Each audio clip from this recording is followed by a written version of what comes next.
Come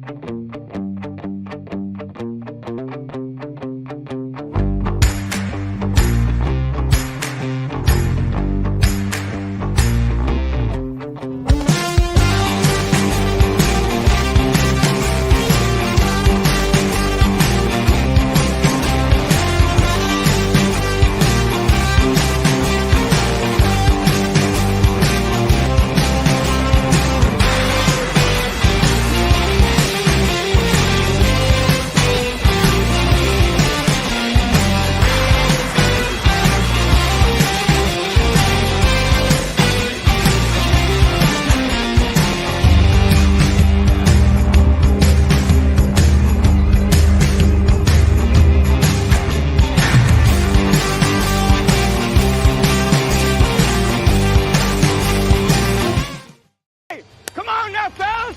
We've got to answer the bell. Now let's go!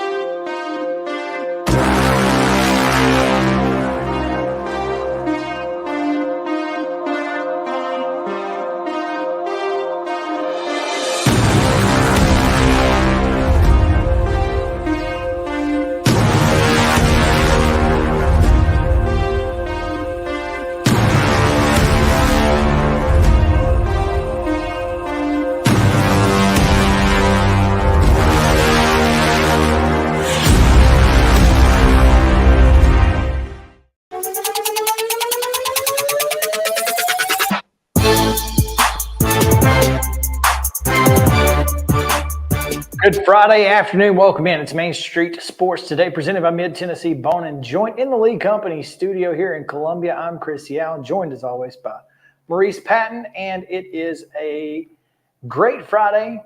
Fantastic football coming your way, both high school, college, and pro all weekend long. So we're going to get you psyched and ready for it. Today, we've got John Brice of footballscoop.com. He's going to talk a little college football with us ahead of our picks, where we pick 10 of the biggest games from across the country against the spread. Also, we've got our weekly Nashville Sound segment. Today, we'll visit with Brewers number 5 prospect, Tyler Black, and former Wright State standout, and who once homered against Tennessee in that. I was wondering if he was involved in that. He was, in fact. So maybe we'll ask him about that. We'll also talk with Terry McCormick and get our daily Titans update from him at the top of the 3 o'clock hour. So all of that coming your way and much, much more here on the show. First, though, Mo, how are you? Good. Ready for the weekend. Friday night football. Like you said, Saturday football and Sunday football. It's going to be a fantastic weekend of sports. You got off to a pretty good start last night, by the way. That was a fantastic football game. We're going to talk about that here in just a minute. And I've got some thoughts on some things that were said on last night's broadcast. That's all I'm going to say. Because, again, I've got plenty of it. Trust me. Looking forward to talking about it. But before we do that, let's take a look back at yesterday's scores. Take a look forward at this weekend's schedule on the rundown. This is the rundown.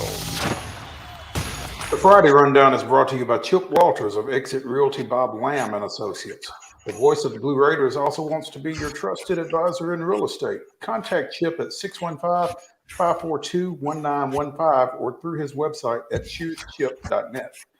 Chip Walters, proud to support youth sports across Middle Tennessee. I'd just like you to know today you were an anonymous Wolverine. Didn't know you were a Michigan fan. That's why you're anonymous. Yeah. Jim Harbaugh would like to be an anonymous Wolverine, probably. Yeah. But, there was high school football last night. Who knew? Nobody.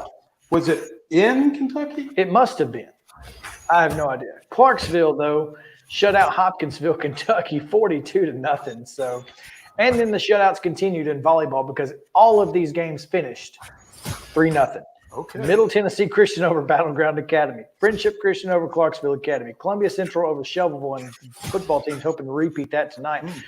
Eagleville downs Fayetteville. Gallatin over Beach. Community downs Johnson County. Harpeth winners over Cheatham County. Spring Hill falls to Lincoln County, while Rockville defeated Riverdale. Oakland over Siegel. Stewart's Creek against with a win over Smyrna. And Providence Christian over University School of Nashville. Again, all of those were 3-0 victories. Girls soccer tried to pick up where volleyball left off. Oakland with a 4-0 win over Blackman. Clarksville Academy with a 9-0 win over Ezel Harding. Liberty Creek couldn't keep it up, defeating Clarksville Northeast 7-1. Rossview defeating Clarksville Northwest 7-1. Columbia Central with a 3-1 win over Shelbyville. Again, football team trying to complete that sweep. There we go. Yeah. Harpeth 4, Creekwood 0, Davidson Academy 9, Antioch 0, Donaldson Christian 9, Friendship Christian 0.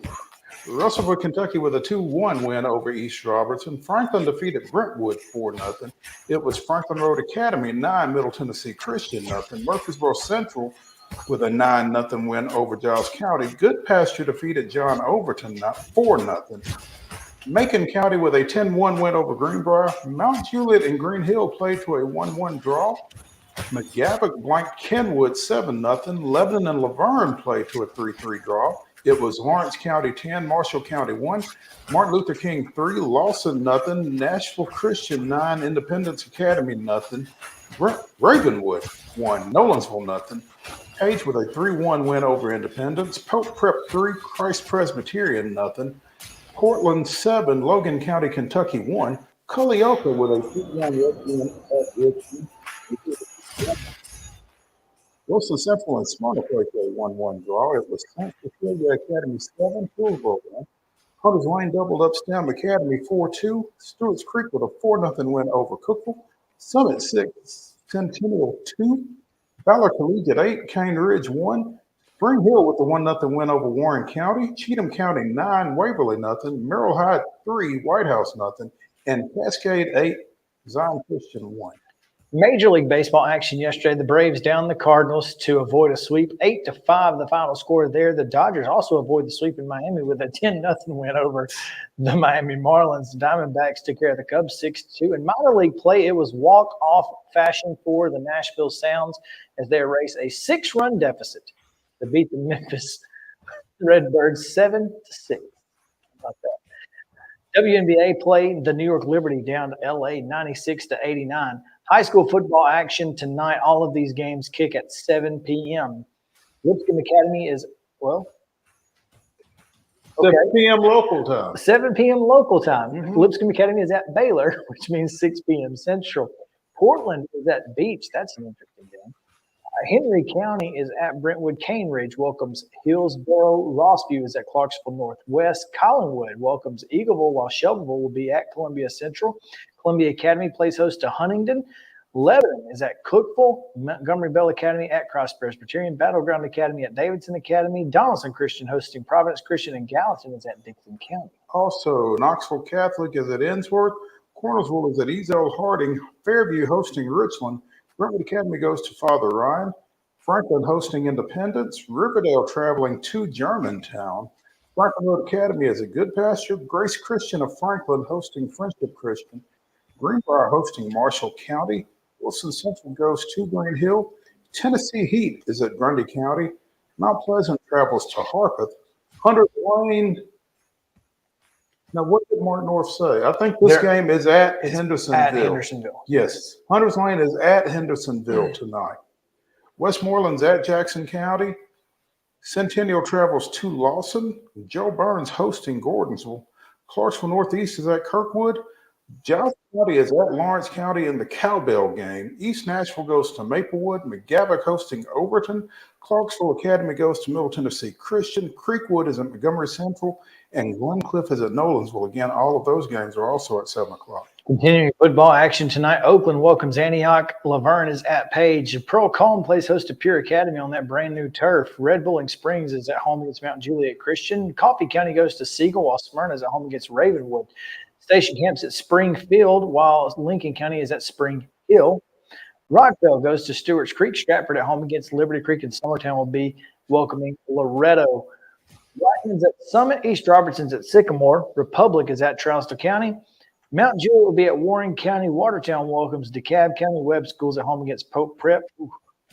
Kenwood at West Creek. White Creek is at White House, and White House Heritage hosts Cheatham County. NTSIAA 8-man action. Zion Christian will be on the road at Community Christian. In volleyball action tonight, Mount Pleasant travels to Marshall County. That's 6 o'clock. In the Rocky Top Classic over in Gatlinburg this weekend, mid-state teams participating include Beach, Murfreesboro Central, Clarksville Christian, Collinwood, Columbia Central, Dixon County, Eagleville, Lebanon, Montgomery Central, Northeast, Station Camp, Summertown, and Summerton Christian. Which is not a Middle Tennessee. They are not, but I had to put it in there because how my alma mater got to the Rocky Top Classic, I'll never know. But I hope they run into some Middle Tennessee teams while they're there. That would be cool. It's a destination event. It is. But trust me when I say that Summerton Christian volleyball is not exactly high level. So should be interesting. Proceed with caution, Lady Eagles.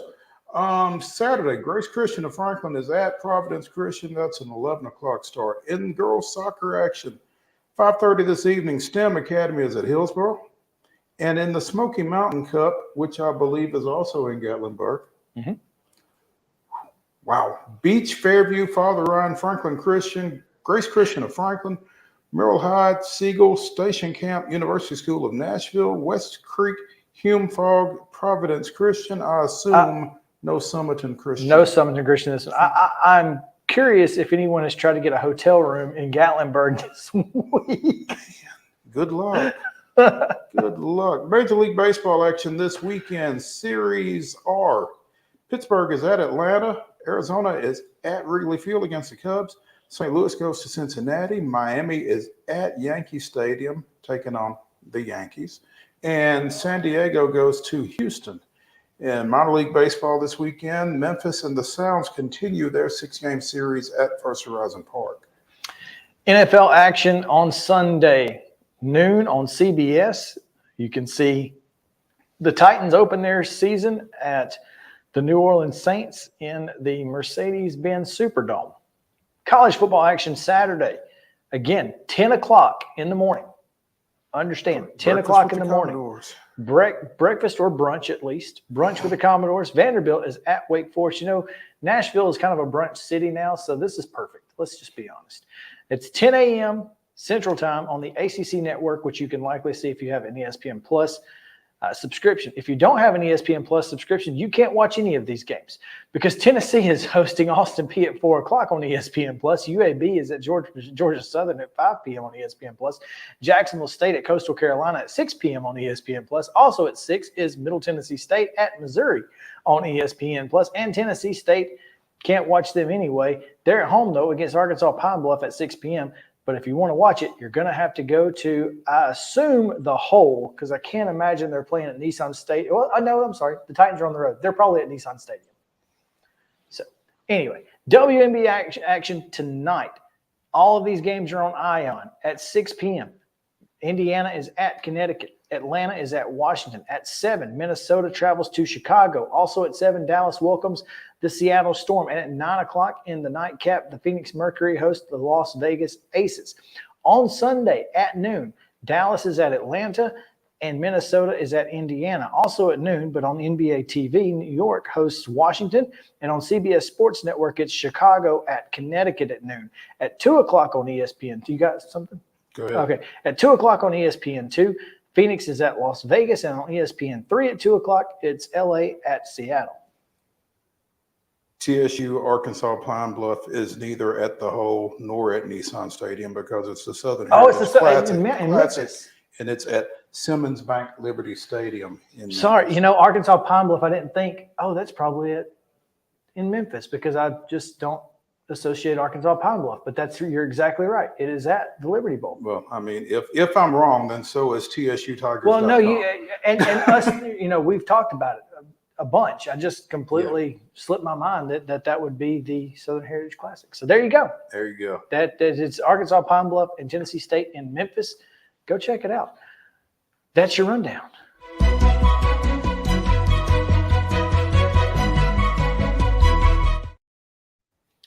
Top stories brought to you by Piggly Wiggly and Neely's Mill Shopping Center here in Columbia. Fresh hand-cut meats daily, great produce, and, of course, that deli meat and vegetables.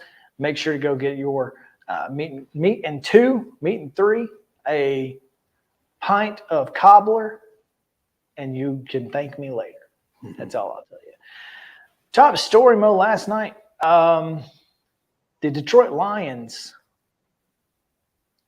aptly here, stunned the defending Super Bowl champ Chiefs, the Chiefs. And Mike Tirico said something on the broadcast that this somehow has an asterisk by it because Travis Kelce didn't play. To which I would say, does every loss the Titans have had over the last 2 years have an asterisk? Because they're missing one player. The Titans were missing 40.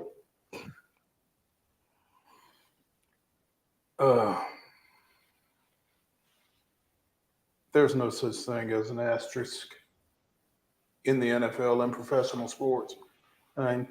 Hey, they're the ones who kept running Kadarius Toney out there. That's all I'm saying. While Justin Ross was not. He caught his only target. I don't know why Kansas City or anyone else needs national broadcasters apologizing for them. I mean, you play with who you play with, and you take whatever results you get. Just ask Mike Vrabel, like you said. I mean, I did not hear that, and I'm glad I didn't, because I probably would have just imploded. Yeah, no, there's no asterisks. Detroit won. And here's the thing. Sure. Kansas City was not playing with their full complement of talent. And they certainly didn't play well in the wide receiver position. But even if Travis Kelce had been in the game, he would not have had all those targets that went to Kadarius Toney. No. God, he was awful. Oh, the third down, or was it third down or fourth down on the crossing route he dropped? Which it wasn't. I don't think that was his fault. Well, I think Mahomes there were two guys there were two guys in the same place on one play early. That was the crossing route late in the game. Yeah, that I'm talking about. But it's not like he dropped one ball. No, he dropped like 4, and one turned into a pick 6. The ball went through his hands into Brian Branch's, and Branch took it to the house. Yeah, and I'm sure Brent said thank you as he went by. Absolutely, because appreciate you, bro. Alabama and Florida have no love lost. There's no doubt there. But they couldn't protect Patrick Mahomes at all. Yeah, and I thought about one of Mike Vrabel's truisms. You have to affect the quarterback, and with Kansas City missing Chris Jones as well, I thought Detroit did a much better job of affecting Patrick Mahomes than the Chiefs did of affecting Jared Goff throughout the game. Oh, I don't think there's any question. And that's the look. And I feel like the worse the quarterback, the more you have to affect him. Yeah, you can't let anybody get comfortable. Right. And I feel like Kansas City, under normal circumstances, would have had a chance to rattle Jared Goff and were unable to do so. And Mahomes, while he throws the ball well on the move, had to do so a lot. And you wonder how much that affects the ball. Oh, sure, when you can't set your feet. Yeah, and when you're wondering about whether you're going to get hit from behind as you're throwing, which he almost did on a couple of occasions late. Yeah, a lot of folks talking about how Aiden Hutchinson didn't didn't have a sack, and his hurries were like that. Okay. Having he didn't have a sack. Not having a sack against Patrick Mahomes, still getting him out of the pocket is important, and he affected the game in a lot of different ways. I thought that he had one of the better games, of his career. Obviously, last year being a rookie, but probably the best game of his career last night, and he kind of put himself on the map. And I think a lot of Detroit Lions put themselves on the map as a whole, as well as individually. One of them being Josh Reynolds. Yeah, Josh Reynolds and former Tennessee Titans receiver Josh Reynolds and Amon-Ra St.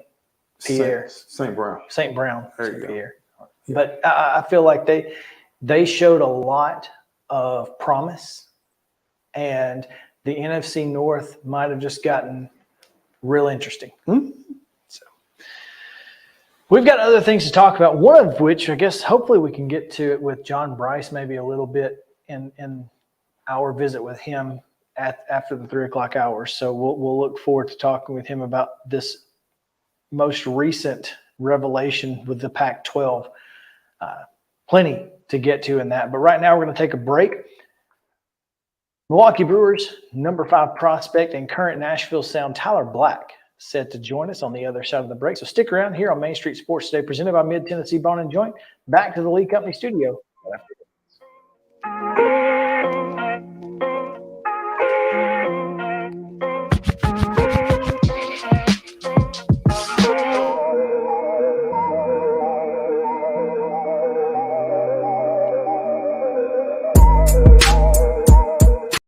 Mid-Tennessee Bone and Joint treats your orthopedic injuries and existing conditions. Our trained physicians will get you back in the game faster. Contact us at 931-381-2663 or www.mtbj.net.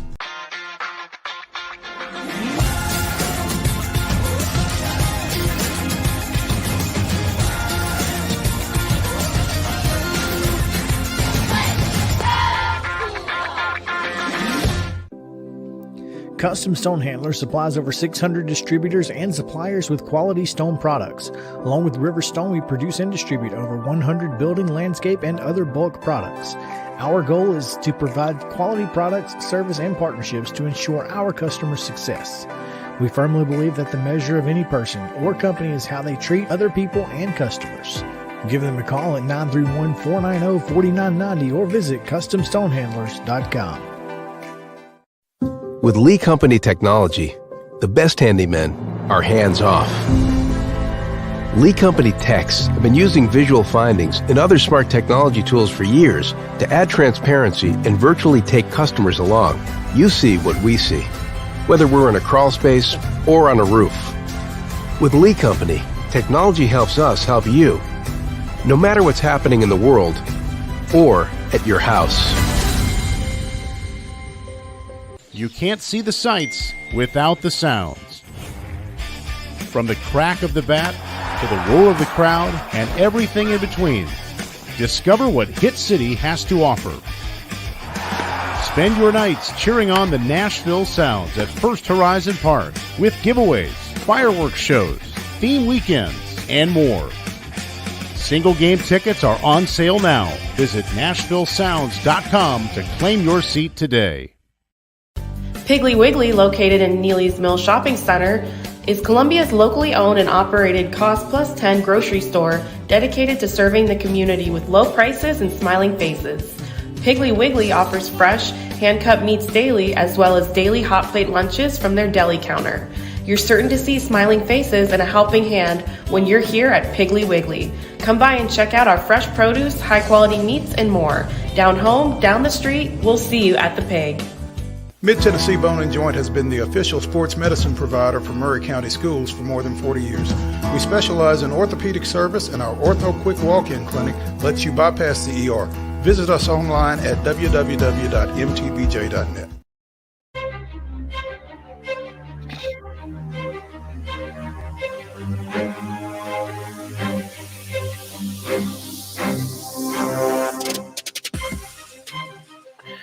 Welcome back in Main Street Sports Today, presented by Mid-Tennessee Bone and Joint. Chris Yao alongside Maurice Patton here with you on this Friday edition weekend, getting you ready for all of the football action that will be taking place over the weekend. Plenty of it, Mo. Mm-hmm. But you know what else is going to be taking place? A little baseball. It's still baseball season, as we have said on this show a gazillion times, and sometimes have to say over and over and over, because people don't realize that even though it is football season, it is also baseball season. Well, what people don't realize is it's the start of the football season. I don't know how they don't realize it, but it's the start of the football season. We're coming down the stretch in baseball. So, I mean, what's happening in baseball is way more important. Football folks don't want to hear that. But anyway. But to join us, this guy knows it's baseball season. Mm-hmm. Nashville Sounds newcomer, Tyler Black, joining us. Tyler, what's up, man? What's going on, guys? Thanks for having me. Hey, thanks for joining us, Tyler. Hey, first of all, let's go to last night for just a second, because you guys got off the mat from a 6-0 deficit at the stretch to come back and beat Memphis 7-6, walking it off on a Monte Harrison single. But you had a role in that, driving in Monte in the 7th to cut that 6-0 deficit to 6-2 and, you know, kind of make things a little bit more manageable over the last couple of innings. What's it like being involved in a comeback like that? Yeah, it's definitely cool. You know, baseball is a game where there's no clock, so you got to get 3 outs. You're never out of the ball game. You know what I mean? So we knew it was going to come. We were going to make a run of it. We were going to threaten, and it was just kind of keep on tacking on as much as we can and string good at bats together, and that's what happened. And Monte came through in the 9th, so it's definitely cool for sure. 11th walk-off win of the year for the Sounds. Now, obviously, you've not been involved in all of those, just getting called up from Biloxi here in the last month or so. But that's an ability that builds confidence for a team, and you never feel like you're out of a ball game, I guess. Yeah, no, for sure. Like I said, there's no clock, so you gotta end the game on your own, and that's why I think baseball is the greatest game.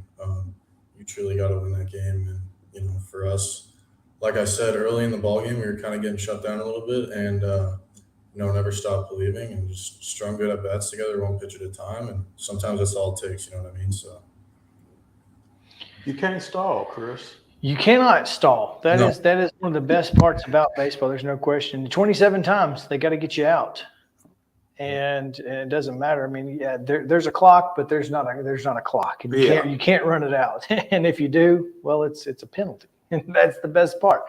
So, you know, but Tyler, this is a team that obviously is playing for a lot with the postseason looming, and didn't have a great time out in Durham.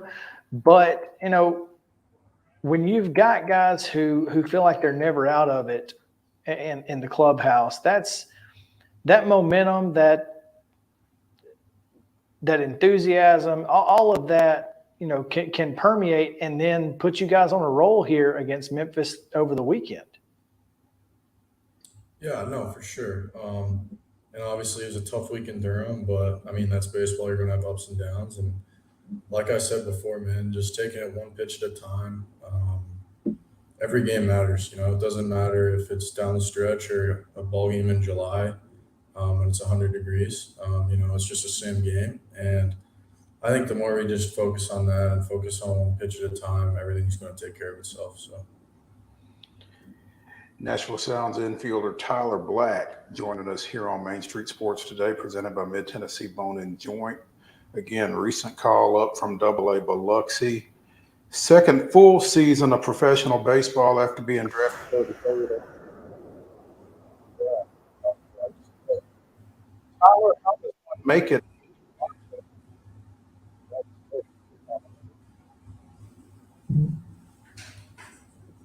sorry, I lost you there. How do you're a Toronto native? How did you get to Wright State? I got you. Yeah, I just started kind of playing baseball. I played hockey growing up a lot, pretty much my whole life. So I played baseball in the summer kind of to get off the ice. And, I really loved baseball. And I didn't really have any big time offers coming out of high school. I was kind of under recruited and was actually kind of set on going to a junior college. And Wright State came and saw me play my senior year of high school. And I went to visit, loved the place, and the rest is history. But yeah, I had a great time at Wright State. I can't thank those guys enough for what they did for me. So. Clearly, you did. Yeah. Yeah. What translates from hockey to baseball? A lot. Personally, I think the big one is the hand-eye. Obviously it takes a tremendous amount of hand-eye coordination to play hockey. So I think that definitely translates. And then the other thing is just like the mentality, honestly, just the competitive edge I feel like I have. And I tell people this all the time, just to play as many sports as you can growing up, just because I think the more sports you play, the more it kind of intersects and you can take that mentality into other sports. And yeah, man, I just think the mentality for sure, the competitiveness. As a skater and as a middle infielder, does the footwork, does that help?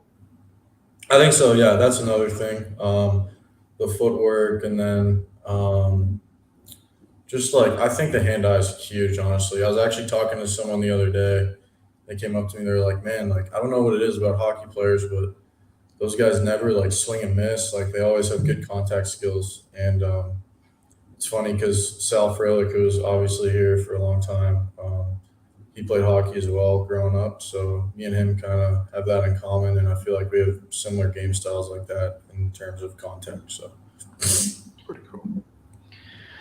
No stranger to playing in this state, Tyler. You played for Wright State both on the road at Vanderbilt as a collegiate player, as well as in the Knoxville Regional.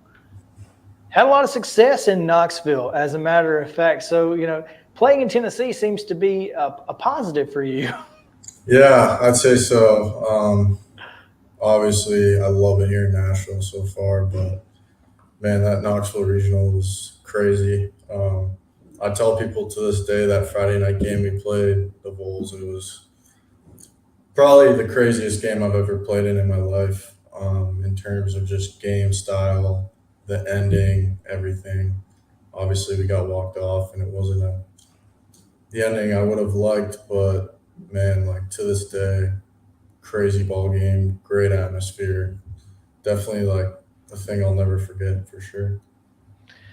Now, here in Nashville, coming from Biloxi, one of the cool things about the Brewers organization, they've got some great minor league cities. You've not had to be out in the middle of nowhere very often, and so that's got to be a positive. But we talk about Nashville a lot. What does the AAA level bring when you've got guys like Rick Sweet, as the manager, but also you've got guys coming down like Josh Donaldson, who's on the team right now?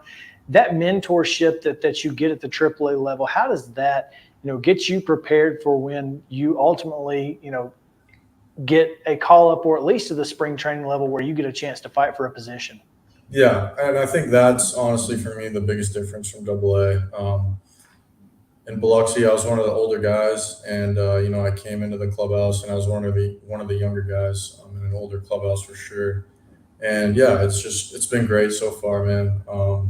Everyone's kind of welcomed me with open arms. Sweetie's been great. All the coaches have been great. But yeah, for sure, it's definitely an adjustment. And having those mentors there has been huge. And honestly, just like learning from those guys, learning how they work. Obviously, a lot of these guys have been around the game for a very long time. So just especially for me, just kind of taking it all in and, just learning every day, learning something new every day has been really cool for sure. Tyler, I don't know if you guys put yourselves on a timetable or anything like that, but again, you were the 33rd pick overall in the 2021 draft. This is your second full professional baseball season would you have expected to be at AAA this quickly? Did you feel like this wasn't quick at all? I mean, what's your read on how you've gotten to this point?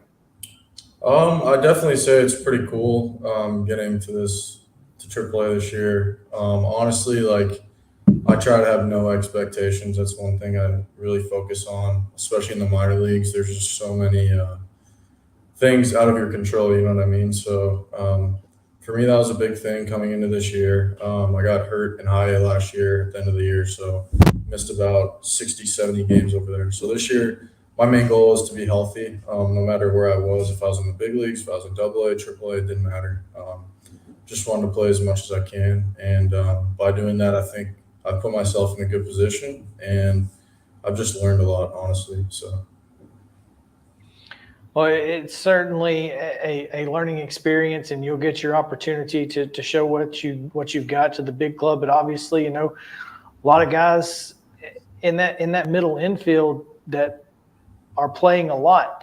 That being said, the Brewers kind of see you as a potential even outfielder, maybe even a third baseman. Is that versatility something that you feel like will help you in the long run? Yeah, for sure. Anytime you can kind of play multiple positions to get your bat in the lineup, it's going to help. So yeah, man, I've played pretty much every position, I think, except short and catcher with the Brewers org since I've been here. So I think that versatility is just going to help me down the line in my career for sure, just to play as much as I can. Being a hockey guy, I'm a little surprised you've not caught. I mean, did you play any goalie? Literally, man, just wearing baseballs back there. I don't know. Makes a lot of sense, man. Well, we are super grateful for your time today, Tyler, and looking forward to seeing you this weekend at First Horizon Park. There's plenty of exciting things going on with the Nashville Sounds, of course. Tonight at 6:35, first pitch. It's Fox 17 fireworks, which is my favorite night of the week, of course. But also, this weekend is First Responders Weekend, September 9th and 10th. All first responders are being celebrated. You can choose between you can get a 5K and game ticket with a special promotion. So make sure to get out and enjoy this weekend at First Horizon Park. Sunday's game is at 2:05, just FYI. While tomorrow also at 6:35. Again, Memphis, the affiliate of the St. Louis Cardinals. So, of course, Braves fans can get out and root against the Redbirds, even if you don't want to root for the Sounds. We've got something for everyone at First Horizon Park. And Tyler, again, looking forward to seeing you and good luck this weekend. Get us a couple dubs so we can get back into this playoff race. Yes, sir. Thanks, guys. Thanks for having me. Hey, thanks, Tyler. I want to mention before we get out of this segment, Tyler mentioned Rick Sweet, the Sounds manager. Yesterday was his birthday, first of all, 71. Happy birthday, Sweet. And celebrated with that comeback victory, making him the second winningest Nashville Sounds manager with his 310th Sounds victory, passing former Sounds manager Rick Rennick, who had 309, according to this release from 1993 to 96. And I'm not sure who the all-time leader is because it's not in here. But congrats to Rick. 310 Sounds victories, number 2 all-time, pretty big deal. Okay. Looking to add to that tonight and this weekend. And what do we got? We got one more home series after this. Is that right? That's correct. And I believe it is against Jacksonville, the Jumbo Shrimp. There we go. Yeah. So, they go out next week before coming back for that final week of the season. They are at Charlotte starting Tuesday. And then, yeah, like you said, come back for Jacksonville starting on the 19th. So. All right, we're going to take a quick break. When we come back, we'll continue talking baseball because it's still baseball season with Braves chatter right after this on Main Street Sports Today, presented by Mid-Tennessee Bone and Joint.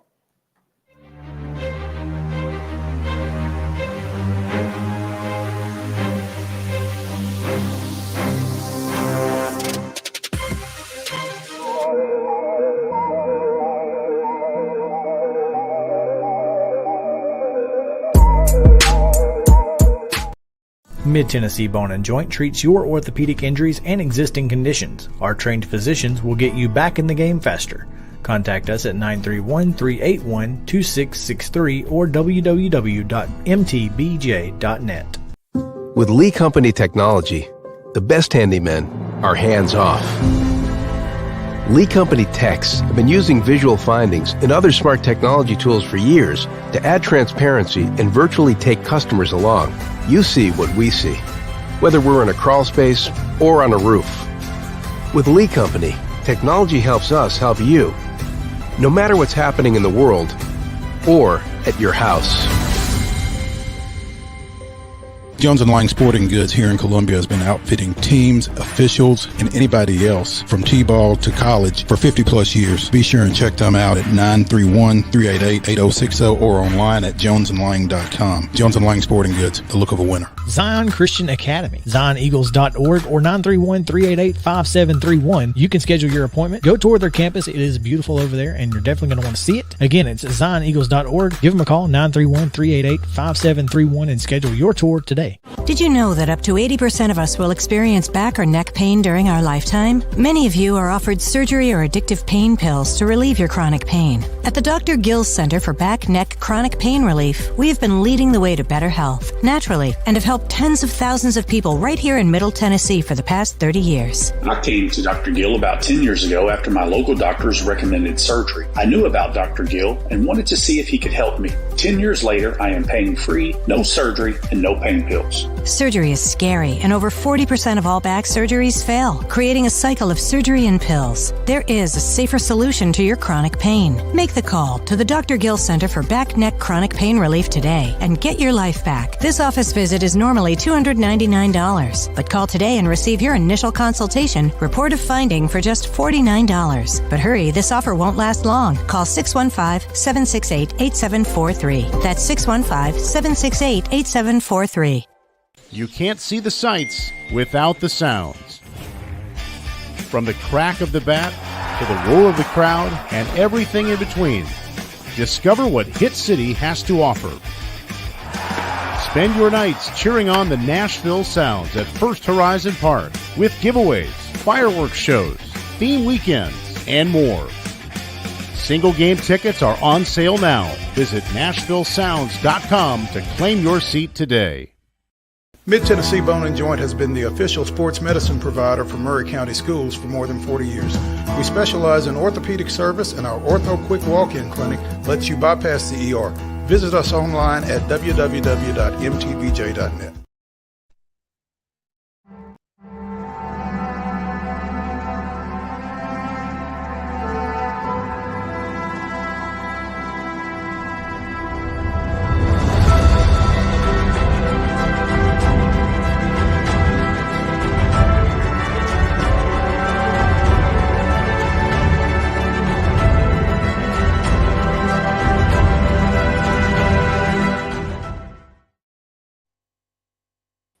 September 8th, 2011.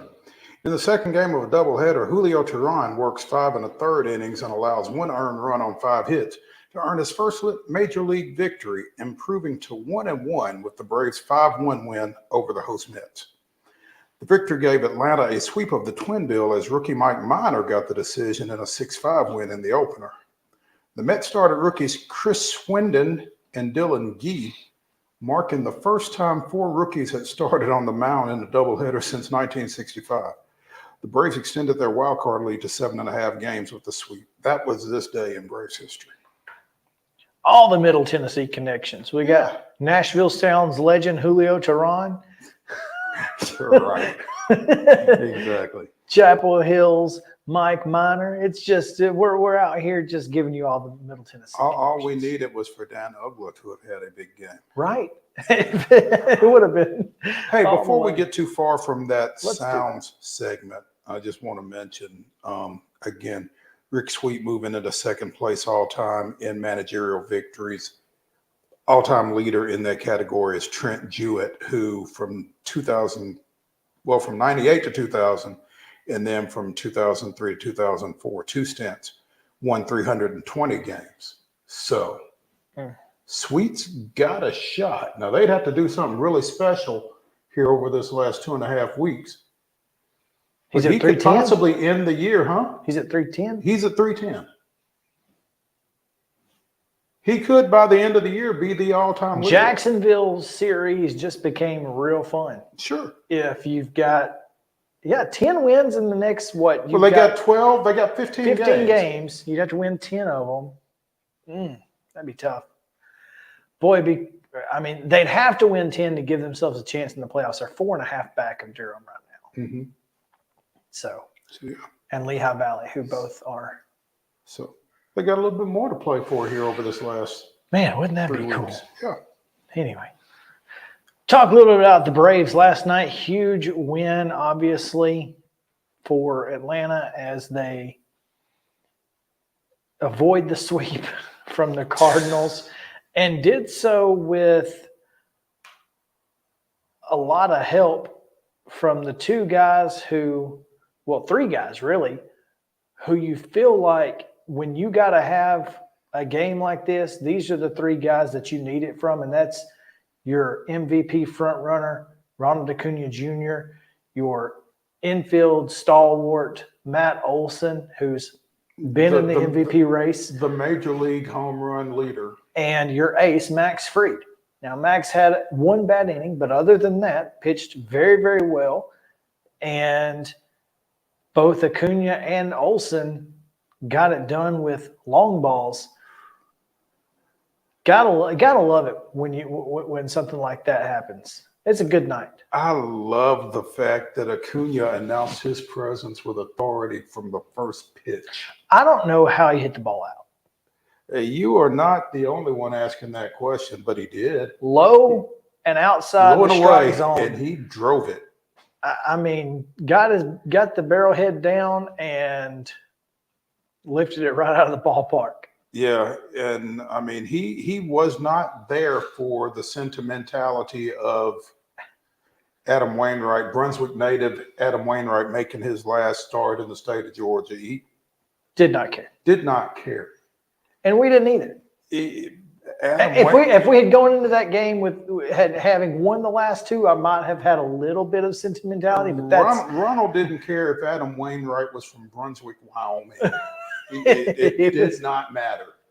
He was going in there to hit the baseball and did so. He did it twice. Yes, had a second home run. Yeah, I think his first pitch and I think Adam Wainwright's first and last pitches were home runs to Acuna. Did he not come out after that at bat? I don't know. I think he did. So I don't know because I was obviously I don't get to watch the Braves very often, and I was watching football. I'm sorry. I mean, I listen to the Braves most of the time. That's where I get most of my information. But if I am at home, I'm watching the Braves. No. I'm sure much to Jody's irritation, but she'll get over it. We got 4 TVs. There you go. Now, again, Max Fried gets the win, not without a little bit of drama in the final stanza, though, as Raciel Iglesias. And what was in my text to you?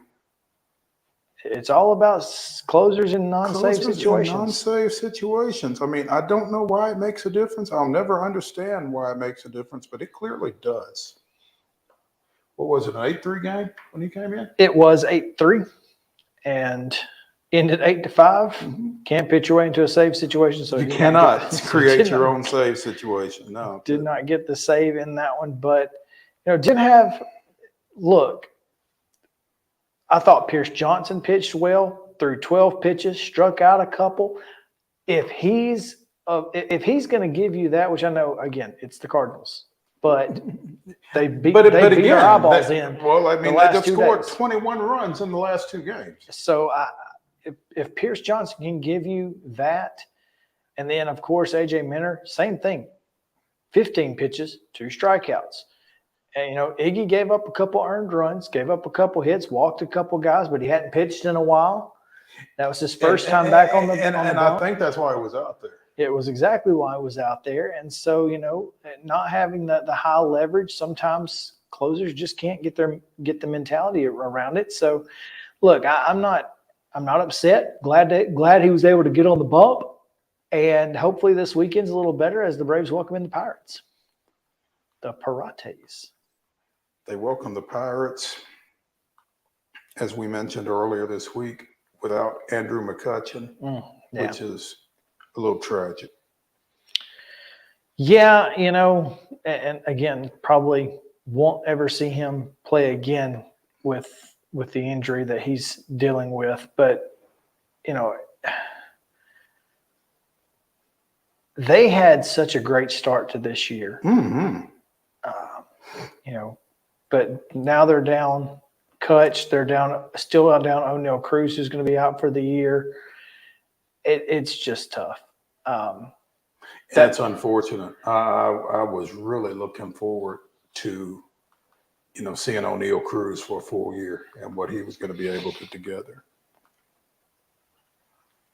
The Pirates are 65-75 on the year, which is actually not so bad considering where they have been over the last couple of years. And in their last 10 games are 7-3.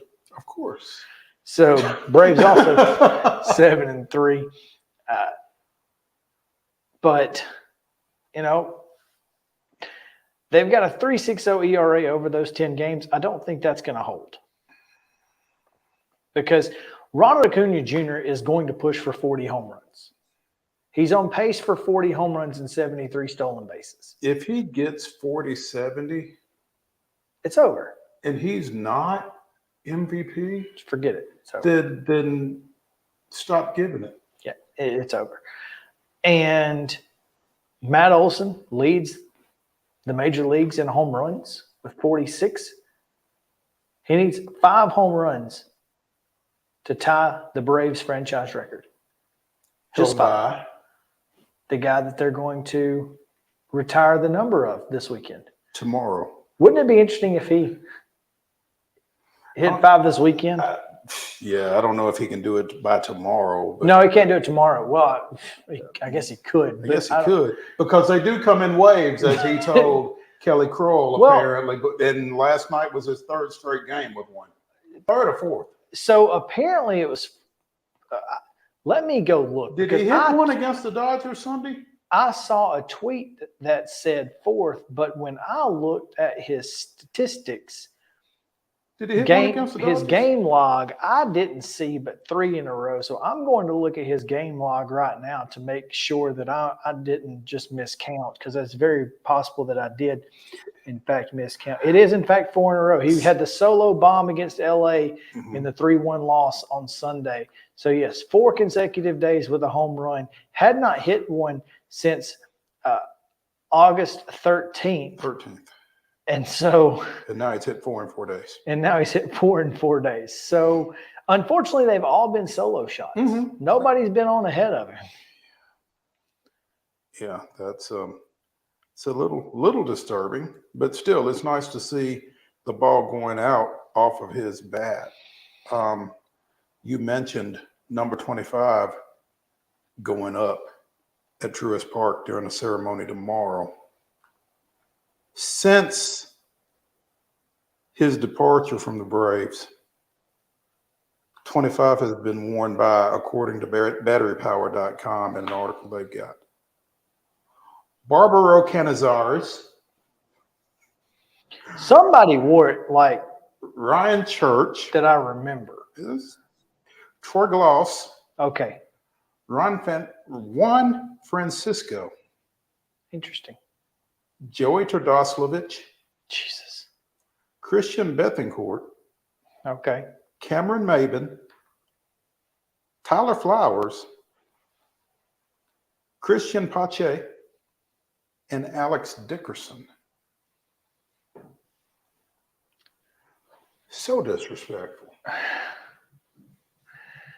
Yeah, nobody wore 31, 47, 10. any of those after they were retired. Mm-hmm. Or before they were retired. After they left. After they left, before they retired. Nobody wore those. But here's the thing. And I guess maybe, Maddox went and played elsewhere. I was going to say maybe it was because they didn't. So did Glavine. Glavine went to the Mets. The freaking Mets. Oh, yeah. Somebody would have had his number Smoltz was as far as I was Cardinal. concerned. Yeah. And Red Sox. Well, a Red Sox, fine, whatever. But a Cardinal. Those are the two teams we hate the most. Yeah. So, and nobody was wearing their jerseys. Yeah. Which I think Smoltz came back, didn't he? He pitched with the Braves again before. Smoltz came back. Yeah. Yeah. Now I don't know if that was the last team he pitched for, but he did come back. So 25 going up is long overdue. I just hope something. I hope Tyler Flowers doesn't come back and say, "There's my number." I hope he does. Matter of fact, I hope that Turdoslavich, Bethencourt. I hope they just parade them all out there, and then Andrew's last. Just a big 25 wave. The parade of 25. The 25 parade. Goodness gracious. Just let them all. Oh, and the reason we're all here. This isn't for you guys. Sorry. Yeah. Thanks for coming. Thanks for playing. Here's your great parting gift. We're retiring your number, but your name's not going to be associated with it. Sorry. Yeah. They don't put the names up there. We're retiring they just put the number, not your number. Yeah. Yeah. But, and they had not, I don't think they had retired anybody else's number until Hall of Fames happened. Andrew is one of two Atlanta Braves. Well, I know the other one. Who will have their number retired without being a member of the Baseball Hall of Fame. I'll let you guess. I think I know the other one just fine. I'll give you a hint. But it's a single digit. But what's interesting about that is I wonder if both of those weren't somehow trying to push the committee into retiring those numbers or putting them into the Hall of Fame. It's like, hey, we believe they were some of the best players to ever put on our uniform. Mm-hmm. And the reason that they're both not in the Hall of Fame is for,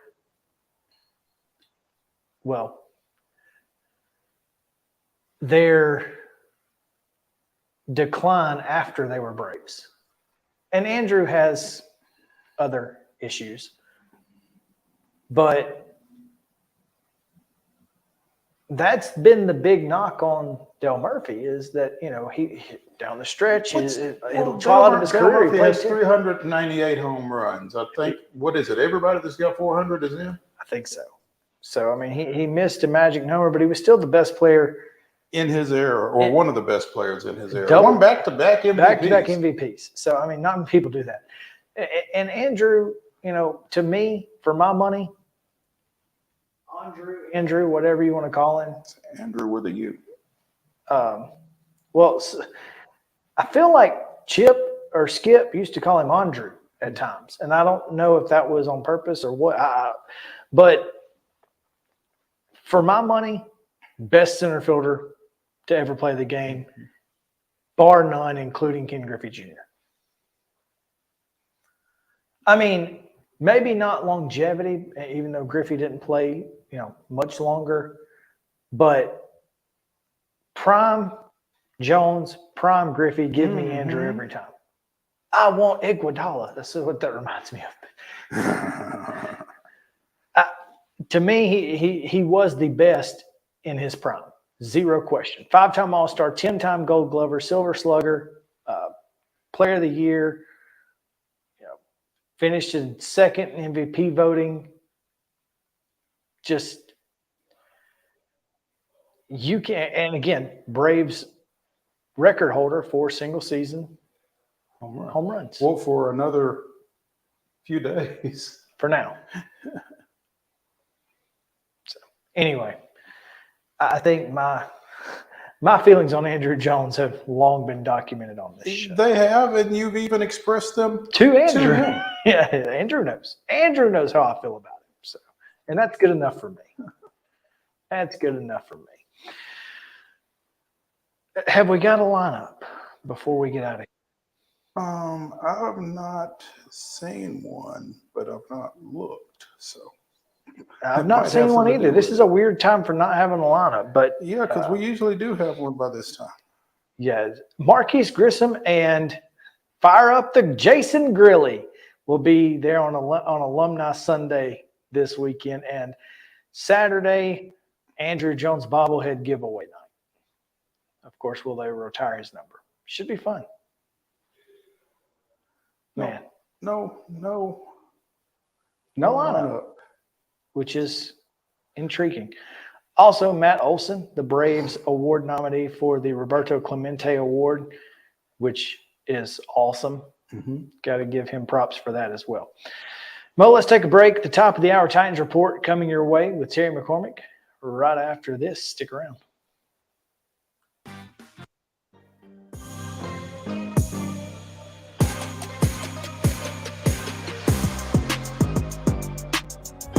Since 1975, Mid-Tennessee Bone and Joint Clinic has treated the orthopedic needs of Middle Tennessee residents.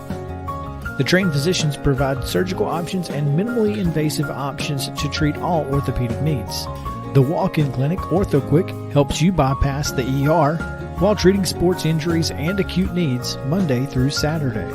Visit MTBJ online at mtbj.net or on social media at Mid-Tennessee Bone Joint Clinic. It was just a few drinks. I'm good. I thought it was good. After every game, we always have a few. It's no big deal. It was no big deal. Hey, I can hold my liquor. I thought I could hold my liquor.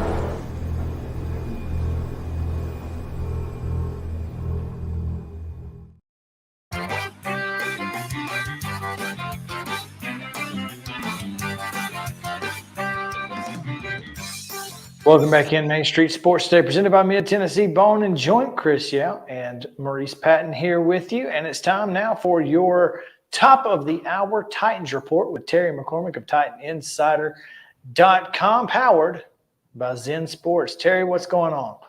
That's right. It is the Titan Insider Daily Report, powered by Zen Sports. The Titans released their last injury report of the week, ready for Sunday's game in New Orleans. Trey Avery is going to be out with a hamstring. Now, the other two guys who are designated on the injury report, you can kind of look at the glass half full, or you can look at it half empty. Half full, Harold Landry and Dylan Ravens both practiced fully today. Half empty, they're both listed as questionable for Sunday down in the Superdome. So interesting that they were both able to go through a full workout today. I think that trends toward the side of being able to go. That's especially important in the case of Harold Landry, who's coming off that knee injury and is now dealing with an abdomen, but really is a key cog in that defense. Yeah, I don't think there's any question there that Harold Landry would be a massive, a massive addition to that defense if he can play. Outside of that, it looks like you said, Traylon Burks, good to go. Arden Key, good to go. More rest for Hopkins. Got to feel like, though, that this receiving core is ready to go.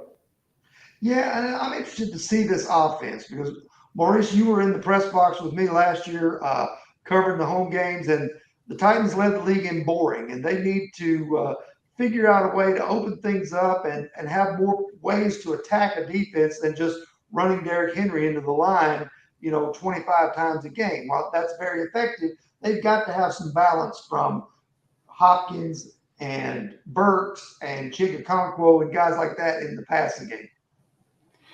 I think folks were so excited 2 years ago with Julio Jones that it's cautious optimism at best surrounding DeAndre Hopkins. Now, I don't think they're the same guy coming in here, but at the same time, I think you're right. I think you want to see some more explosion, some more excitement out of that receiver core. And I'm not sure that people are ready to necessarily buy into the fact that it will be. I think it's somebody you got to show us, kind of. Oh, I agree completely. I think it's wait and see. I think everybody is hoping for the best and then looking at last year, expecting the worst and hoping that it at least falls somewhere in between, but more on the positive side of that with this offense. And the key to me really is, can they keep Ryan Tannehill upright and in one piece and give him time to throw? That's it's got to be the $1 million question. I mean, if you can't, then it doesn't matter who's on the other end. I don't think. I think when Ryan Tannehill is upright and healthy, we've seen the results, and when he's not, we've seen the results. And we still don't know who the backup quarterback is, Terry, but hopefully we won't need to know. Yeah, that's right. Let's go ahead and wrap up here with the old Zen Sports Report. Zen Sports is offering all the spread bets on Week 1 NFL games. That's value. The Lions were able to pull off the upset last night, defeating the Chiefs in the season opener. What other underdogs might be good value bets this weekend for the opening season here for 2023? There may be some good ones out there. Go to Zen Sports and check it out. This weekend brings us Aaron Rodgers' debut with the Jets, Derek Carr's debut with the Saints against the Titans, and 3 rookie quarterbacks making their NFL debuts. Also, you can come meet the Zen Sports team and kick off the NFL season this Sunday at Corner Pub downtown. If you're bringing a friend, have them sign up with the code CORNER, and Zen Sports will double the amount of their first bet as a Corner Pub gift card up to $100. They'll have gift cards waiting for you when you come in. Gambling problem? Call 1-800-889-9789. Terms and conditions apply. Must be 21 and older and in Tennessee to bet.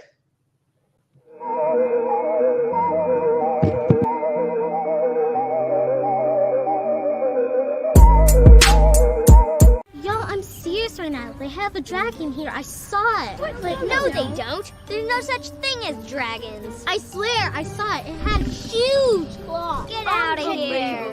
It had eyes as big as the moon. Come on, I'll show you. Wait up.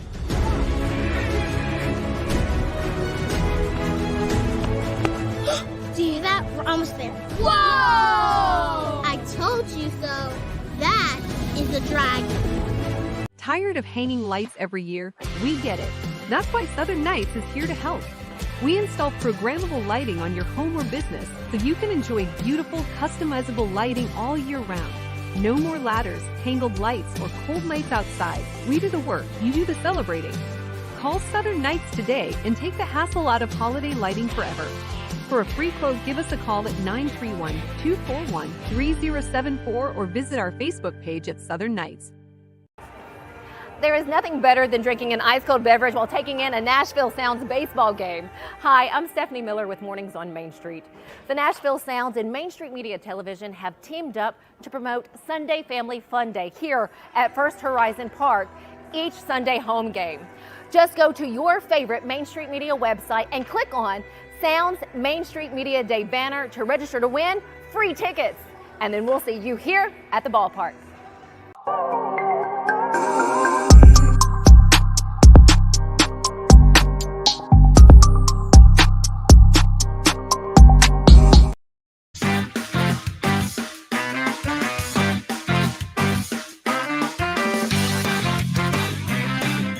Hey, welcome back in Main Street Sports Today, presented by Mid-Tennessee Bone and Joint. Chris Mo Patton on this Friday. Again, college football picks coming your way here in just a moment. But before we get to those, we need to find out what we can about college football happenings this weekend. Yeah, we need to educate ourselves about these picks. And so I don't think there's any better way that we can educate ourselves, any better cheat code and John D. Bryce, a football scoop.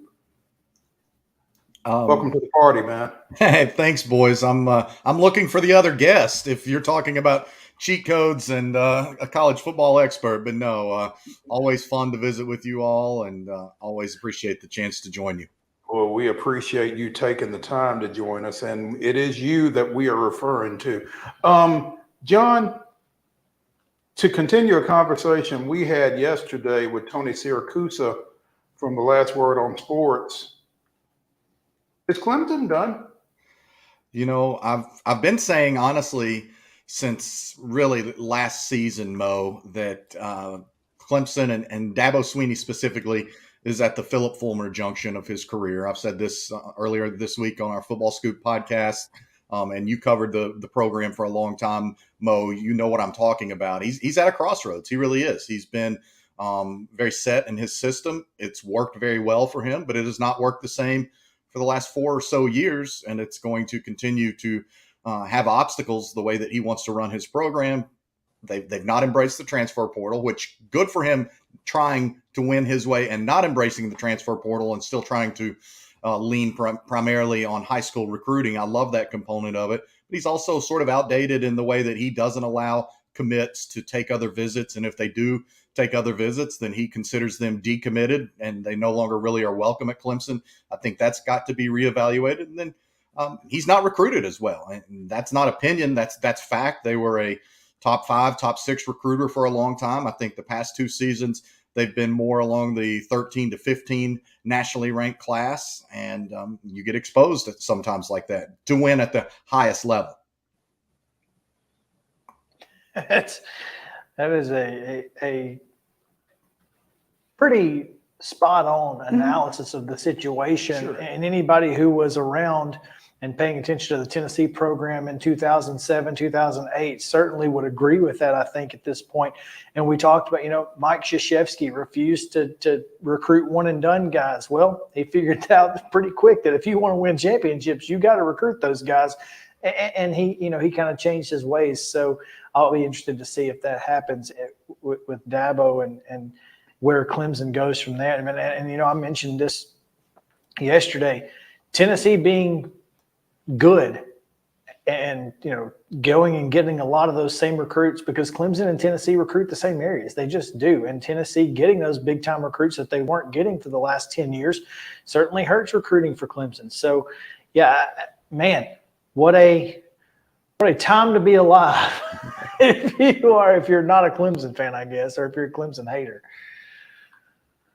Yeah, it's just changed, guys. And look, Clemson also capitalized during a lot of that run on Georgia being up and down. And now Kirby Smart has locked that down and has Georgia recruiting at an unprecedented level, stacking up classes on top of classes that rival the very best classes ever assembled by Nick Saban at Alabama. And that also makes it much tougher on Clemson. Clemson has been able to poach Georgia for key talent during this run, particularly in the Atlanta area. And that's just not happening as much anymore. And I would also point out, again, on the recruiting front, Clemson is not as good on the offensive line. It's been surprisingly just okay to above average at a college level on the offensive line. If you study the numbers, Clemson has only had like 1 offensive lineman drafted in the last 8 years or something like that. And it's been really remarkable for Clemson to have had that much success and those few offensive linemen drafted.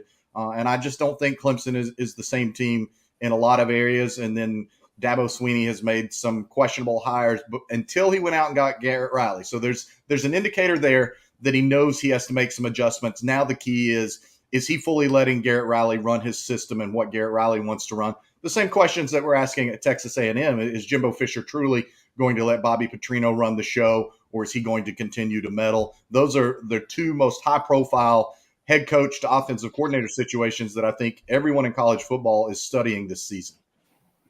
It's funny that you bring up Texas A&M, because one of the other questions that Chris had for Tony Siracusa is, who is tomorrow's A&M Miami game bigger for, Jimbo or Mario Cristobal?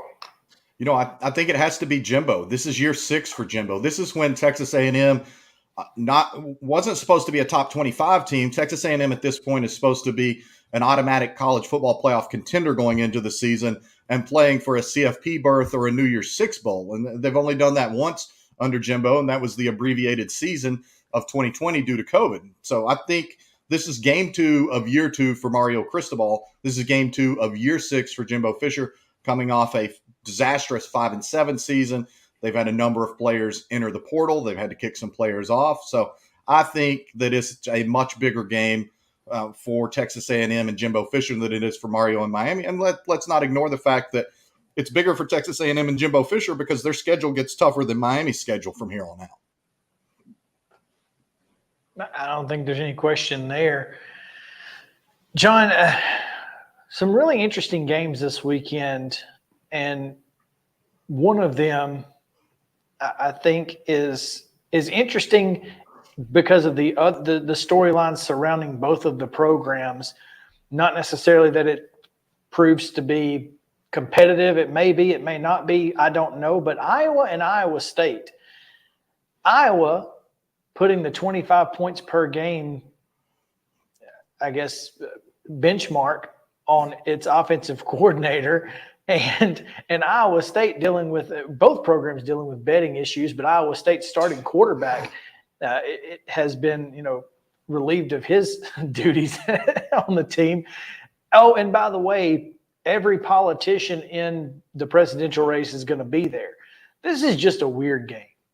It's absolutely a weird game. It's an underappreciated rivalry, in my opinion, on most years, just because Iowa State has that little brother syndrome, very similar to Auburn when it plays Alabama.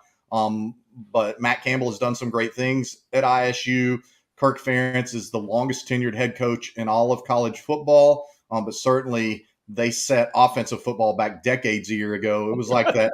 It was like that 2008 Tennessee Auburn game where you thought if anybody scored a safety, they might win the game. And you can call Brian Ferentz the offensive coordinator or the nepotism coordinator. I think you can look at either one. But that 25-point benchmark, I'm not sure I ever remember seeing that in a coaching contract. And Ed Orgeron had, and when he was at Tennessee and was assistant defensive coordinator and recruiting coordinator, he had bonus clauses tied into Tennessee's recruiting rankings, and he had a clause in there about how Tennessee also had to supply him with Red Bulls. But I don't think I've ever seen a contract that says the offensive coordinator has to score X number of points per game, especially going into a season when he was docked salary, and that's the only way he can regain the salary docked and keep moving forward. So you're right, Chris. Tremendous subplots in this game. Now, do they have to average 25 points a game, or does he have to score 25 points every game? No, they have to average 25 points per game. But look, last weekend was Utah State, a game that I think Iowa was favored by 17.5 points. They won 24-14. So he's already behind the 8 ball. He's already fighting from behind. He has to score 26 tomorrow, or he's already 2 games behind. I'm serious. This is one of the greatest. Whose idea was this clause? His? It wasn't his. I can tell. Well, it might have been. I don't know. Goodness. Just crazy. John D. Bryce of FootballScoop.com joining us here on Main Street Sports Today, presented by Mid-Tennessee Bone and Joint. John, what games are you looking at this weekend? And after you tell us if one in particular isn't included, I'm going to ask you about it. So go ahead. Look, I'm looking at Colorado, Nebraska at noon tomorrow. I've covered Dion very extensively since he got to Jackson State. I enjoy seeing his showmanship, or as I call him, P.T. Sanders instead of B.T. Barnum and Bailey. He's great. I think if he continues to have the success he did last weekend, if he wins 8 or 9 games, he will truly fundamentally change college football because there's already more pressure than ever, and you will see more and more coaches follow that pattern of complete roster overhauls. So that one is a huge one. I'm actually intrigued tonight by the Illinois at Kansas game. Illinois has quietly become something of a stable factor in the Big Ten under Brett Bielema. Kansas had a breakthrough season last year under Lance Leipold. That game's in Lawrence. They've got new uniforms they're unveiling. So for a Friday night game, it's a solid appetizer. Obviously, noon tomorrow also is Notre Dame at North Carolina. That one carries a lot of intrigue for me. I believe Notre Dame can be a college football playoff contender this year because they have Sam Hartman, because they've got 2 NFL draft picks as their starting tackles, and they're really good in some key spots elsewhere on the field. But this will be their first test at NC State. Obviously, Texas and Alabama, that's a huge one. We've already discussed Miami and Texas A&M. Those are the ones that are the biggest highlights for me. They're not the only good games, but those are the ones that I'm paying the most attention to. John, why are 2 Power 5 programs playing on Friday night? I mean, the same reason that technically 2 Power 5 programs played last Sunday when Northwestern went to Rutgers. And it's because it's TV. Look, it's TV. It's the same reason that there are now Thursday night games that are a fixture, with the exception of last night because it was the NFL opener. But it's TV. It's money. Coaches like it for the most part, because especially if they're at home, because they get an extra week or an extra day of rest for the ensuing game. They use it as a recruiting tool. It's a chance to be in the spotlight. Look, it's no accident that Kansas is hosting this game on a Friday night and unveiling these new uniforms. They will absolutely use that as a recruiting tool. We'll continue to see teams use these Thursday, Friday games as recruiting tools. I've got Illinois in the Big Ten championship game, so they may not want to use this one. I don't know. We'll see. I guess it just depends, though, on when your high school football plays. I mean, how much recruiting can you do when most of your recruits are playing that night?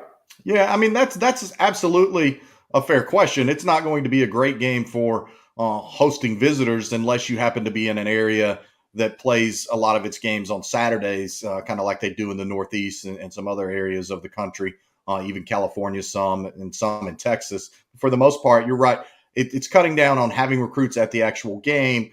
But again, it's still exposure. It's the only game featuring 2 Power 5 opponents on television tonight. Those are all things that the coaches and the recruiting staff are going to tout as pluses for being a part of that program or considering joining that program in the future.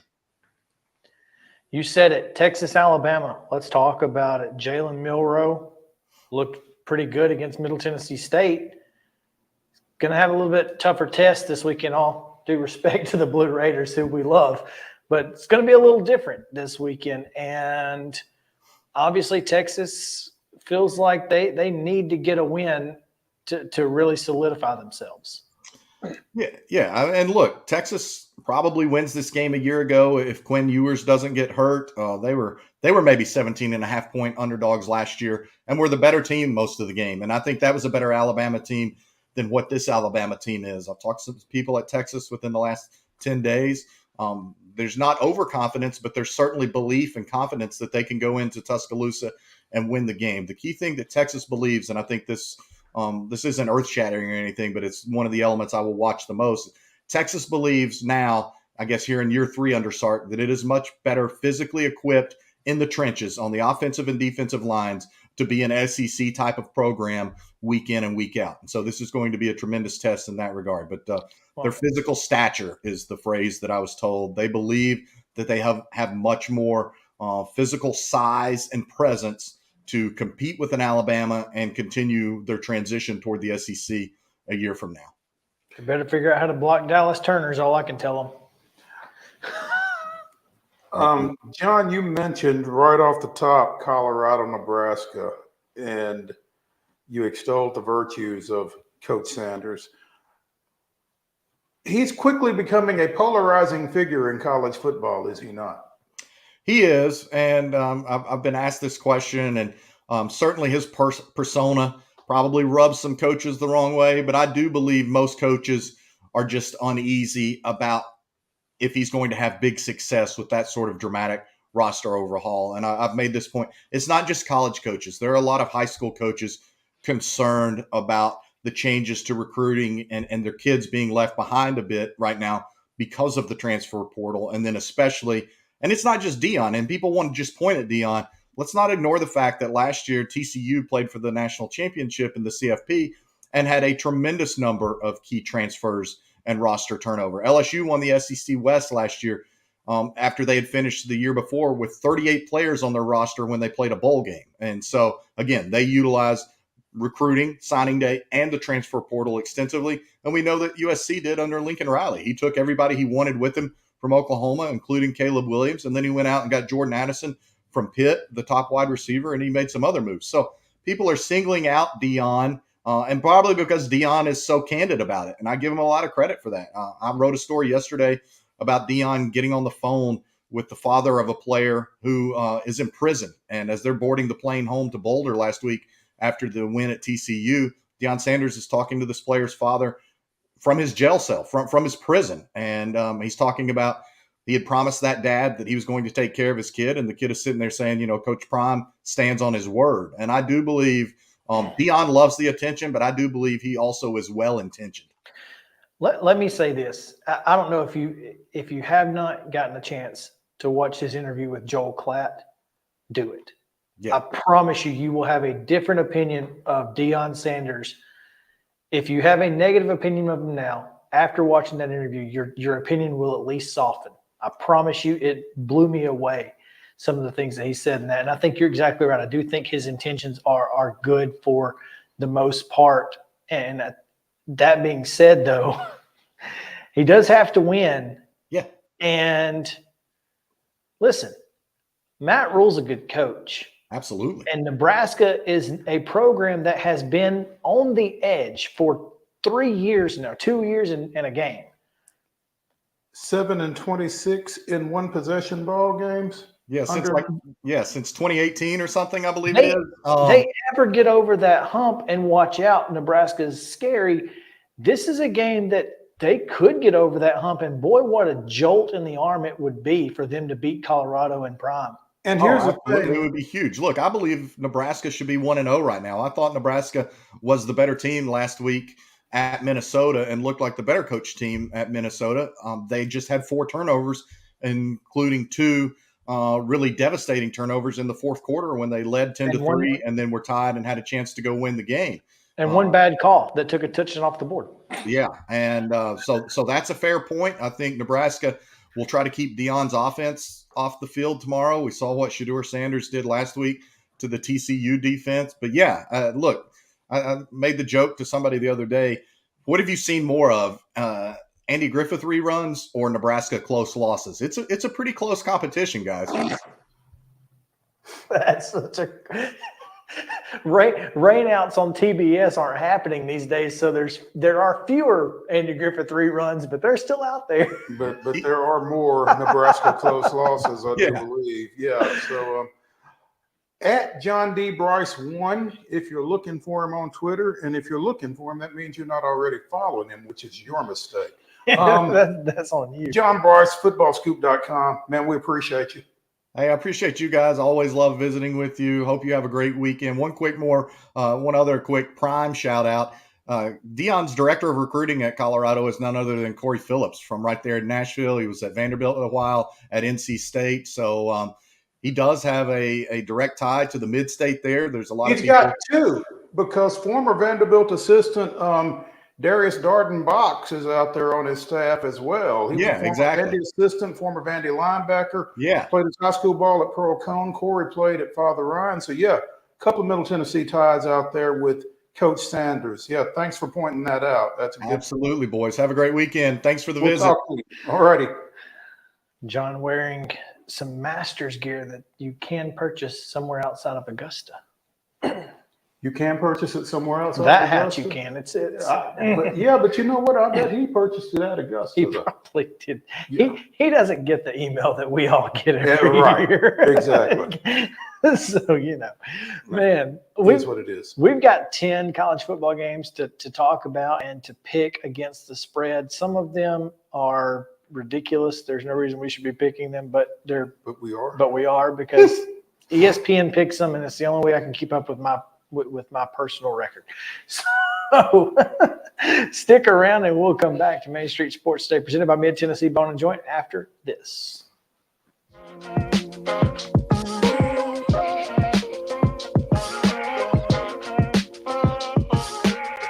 Mid-Tennessee Bone and Joint treats your orthopedic injuries and existing conditions. Our trained physicians will get you back in the game faster. Contact us at 931-381-2663 or www.mtbj.net. With Lee Company technology, the best handymen are hands-off. Lee Company techs have been using visual findings and other smart technology tools for years to add transparency and virtually take customers along. You see what we see, whether we're in a crawl space or on a roof. With Lee Company, technology helps us help you, no matter what's happening in the world or at your house.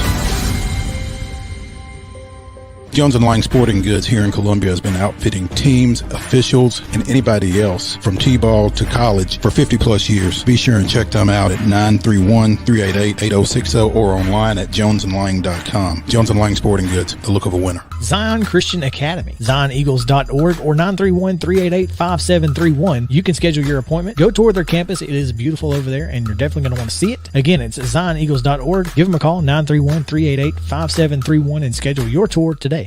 Did you know that up to 80% of us will experience back or neck pain during our lifetime? Many of you are offered surgery or addictive pain pills to relieve your chronic pain. At the Dr. Gill Center for Back, Neck, Chronic Pain Relief, we have been leading the way to better health, naturally, and have helped tens of thousands of people right here in Middle Tennessee for the past 30 years. I came to Dr. Gill about 10 years ago after my local doctors recommended surgery. I knew about Dr. Gill and wanted to see if he could help me. 10 years later, I am pain-free, no surgery, and no pain pills. Surgery is scary, and over 40% of all back surgeries fail, creating a cycle of surgery and pills. There is a safer solution to your chronic pain. Make the call to the Dr. Gill Center for Back, Neck, Chronic Pain Relief today and get your life back. This office visit is normally $299, but call today and receive your initial consultation, report of finding for just $49. But hurry, this offer won't last long. Call 615-768-8743. That's 615-768-8743. You can't see the sights without the sounds.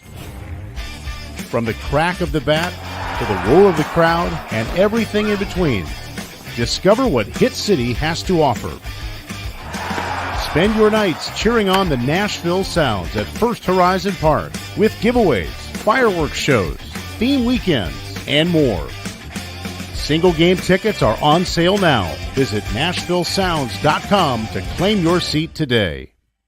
Mid-Tennessee Bone and Joint has been the official sports medicine provider for Murray County Schools for more than 40 years. We specialize in orthopedic service, and our Ortho Quick Walk-In Clinic lets you bypass the ER.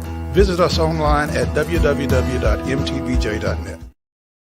I gotta get up there. Welcome back in Main Street Sports Today, presented by Mid-Tennessee Bone and Joint. Chris Yao alongside Mo Patton as we are getting set for the weekend, looking ahead, college football picks, all coming your way here in the next half hour as we talk about 10 of the biggest games from around the nation in college football. And I bet we probably touched on a few of them in the last segment. We did, as a matter of fact. But that being said, there are several games that we're going to get into in this one. Mo, do you have your results from last week? I have Justin's and I have Justin's pick. No, I don't. I have the first three games, but I think you wrote them down. I did write them down. So if you want to go back there, do you have the records? I do. All right, go ahead and give them to us. Justin went 7-3. He missed on Texas. Texas did not cover in their 37-10 win over Rice. Ohio State did not cover in their 23-3 win over Indiana. And UCLA did not cover in their 27-13 win over Coastal, where the spread was 14.5. So again, Justin was 7-3. I'll take those three losses. Yeah, you will. Yeah, you will. I was 7-3 because TCU did not cover. No, they did not. TCU did not cover. TCU did not cover. Boise State did not cover. They were a 14.5-point underdog. They lost 56-19 to Washington. And Nevada did not cover in their 66-14 loss at USC. So Justin was 7-3. I was 7-3. I was not. You were not 7-3. No, 4-5, not a great 6. week. I'm sorry, 4-6, not a great week. 4-6. Missed on TCU, Boise, UMass, Nevada, West Virginia, and you got hooked. And I would have been 3-7, but I bucked the trend on Tennessee, covering 28.5, took the Vols instead of going by the method. And thank God I did. So maybe need to update the method. Maybe the method needs reevaluating. Oh, same thing on North Carolina. So yeah, would have been 2-8. 2-8. So at least I had guts enough to make my own pick in 2 of those. This week, sometimes you got to follow your gut. Yeah, sometimes you got to follow. Well, trust me, I will be following my gut this week. But sometimes it will also line up with the method. We start with Notre Dame, North Carolina State. Again, this one's at 11 a.m. on ABC. Where is this? North Carolina State. At North Carolina State. Well, it's on ABC, so it's definitely not Notre Dame. Oh. Otherwise, it'd be on NBC. Okay, and Notre Dame is the favorite? They are 7.5 points. Who's up? Justin? I'm gonna go NC State. Pull out a little upset. Okay. I'm with you. Only 16% of the general public taking the Wolfpack, but I got the Wolfpack in this one. I think they went outright. Me too. Let's just make it a clean sweep. Go, Pack, go. Game number 2, also at 11 a.m. This one, SEC Network. You can see the Fighting Blaine Bishops at Georgia. Ball State, 42.5-point dogs to the Dogs. 42.5. Yeah, this is the tough one here. 42.5 points. That is a lot of points. I'm gonna go Big Dogs, Georgia, to cover that. I think they get like 56. Like 56-7 or something? Yeah. Hopefully. I actually think that's going to be the score. Yeah. I don't know what the score is going to be, but I feel pretty confident that UGA will beat the Fighting Blaine Bishops by at least 43. All right. Georgia it is. Here we go. The Cy-Hawk Trophy is up for grabs. Iowa at Iowa State. The Hawkeyes a 4.5-point favorite. 4.5. 4.5. They only beat the Aggies of Utah State by 10. At Iowa State? At Iowa State. No Kinnick wave. What you got, JK? I'm gonna go Iowa on this one. No real reason, just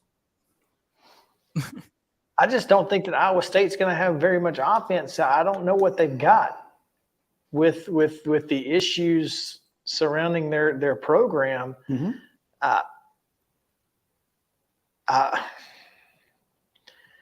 Man, the ESPN analytics tell you that Iowa State ought to win this game outright. I just can't see it. I'm going with Cade McNamara and the Hawkeyes to cover the 4.5. I'm going with the Cyclones. Just because I feel like Iowa is offensively deficient. Challenged. Challenged and deficient. Yes, yes. Deficiently challenged. Yeah. I'm going with the Cyclones. All right. The Running Rebels of Nevada, Las Vegas, taking on the Wolverines of Michigan, who will be coached by like 3 different people. Who is the coach in this? This is the game they're doing the half and half. Yeah, I believe so. Yeah. So I don't know who the head coach is in this one, but it won't be Jim Harbaugh. The line that we're picking is 35.5. It has moved to 36.5.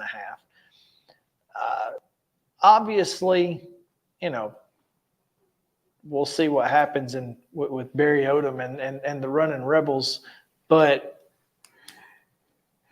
Barry Odom and what was supposed to be Bobby Petrino. Well, yeah, and here's the thing. I'm calling them the running Rebels because they had 4 players combined to score 5 rushing touchdowns last week in their win over Bryant. Bryant? Yeah. Bryant University. The Bulldogs. Mm-hmm. Out of the Northeast Conference? Yeah, I don't know. I guess they just decided they needed to trip out west to warm up. I think UNLV decided they needed to beat somebody before they play Michigan because they're not going to beat Michigan. They're not going to beat Michigan. They're Are not they going going to cover to the spread. Okay, Justin. No. What's the spread? 35.5. Yeah. Michigan didn't score that many points last week, so I'll go with UNLV? You're going with who? I'm going with not Michigan. Not Michigan. UNLV. Yes. Okay. He's going with Grandmama. Oh yeah. There you go. They're not going to be wearing Converse, I don't think. Who you got? Oh man. I got to go with Michigan. I can't. 72% of the general public on the Wolverines here, but I got to go with them. I don't know how you don't, but Justin may make us all look stupid. He may make us look silly, as a matter of fact. Yeah. All right. Well, let's see here. We've got Tulsa at Washington. Huskies, 34.5-point favorites. 34.5. 34.5. So 35 is a win. Mm-hmm. What you got, JK? I'll take Washington. Cover that. Yeah, the problem here is that Tulsa's on their backup quarterback, even though he did complete 13 of 14 for 233 and 3 touchdowns last week after taking over for Braylon Braxton that suffered an ankle injury. Looks like Cardell Williams will be making the start, but I don't think he's going to be able to match Michael Penix Jr. So I'm going to go with. Well, he doesn't have to match him. He's just got to, there's just that. got to keep him within 5 touchdowns. I don't think he's going to do that either. After last week, I'm not picking against Washington. Can't do it. So you are taking the Huskies? I am. Minus 34.5. I feel like Boise is a better team than Tulsa. And Washington beat Boise by 37? Yeah. So, yeah, let's go Huskies. Okay, that's 5. That's 5. That means we're going to take a break. Home. We'll be right back. Take a full break here, and 5 more games right after this. Main Street Sports Day presented by Mid-Tennessee Bone and Joint. Stick around.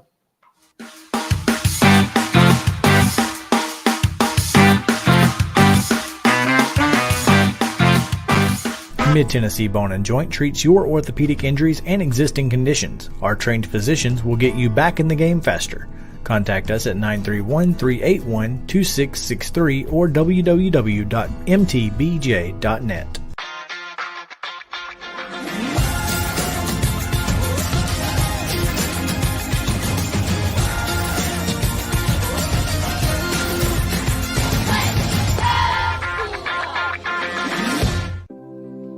Custom Stone Handler supplies over 600 distributors and suppliers with quality stone products. Along with River Stone, we produce and distribute over 100 building, landscape, and other bulk products.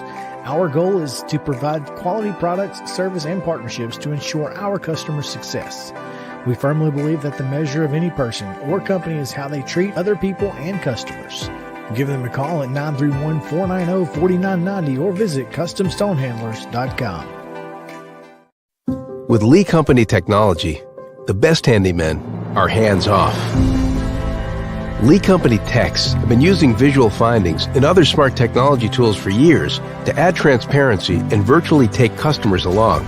You see what we see, whether we're in a crawl space or on a roof. With Lee Company, technology helps us help you, no matter what's happening in the world or at your house. You can't see the sights without the sounds. From the crack of the bat to the roar of the crowd and everything in between, discover what Hit City has to offer. Spend your nights cheering on the Nashville Sounds at First Horizon Park with giveaways, fireworks shows, theme weekends, and more. Single game tickets are on sale now. Visit NashvilleSounds.com to claim your seat today. Piggly Wiggly, located in Neely's Mill Shopping Center, is Columbia's locally owned and operated Cost Plus 10 grocery store dedicated to serving the community with low prices and smiling faces. Piggly Wiggly offers fresh, hand-cut meats daily as well as daily hot plate lunches from their deli counter.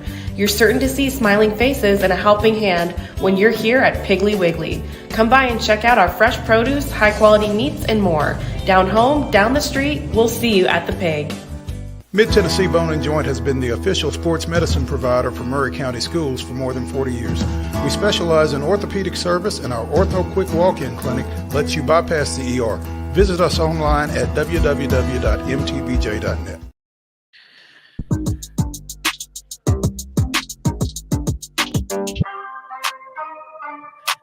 Welcome back in Main Street Sports Today, presented by Mid-Tennessee Bone and Joint. Before we get back into these games, we were just talking about the Pac-12 and Washington. We have not mentioned this, and maybe we'll get more into it when we can get a little more information. But there will be lawyers. There will be lawyers, as we have said.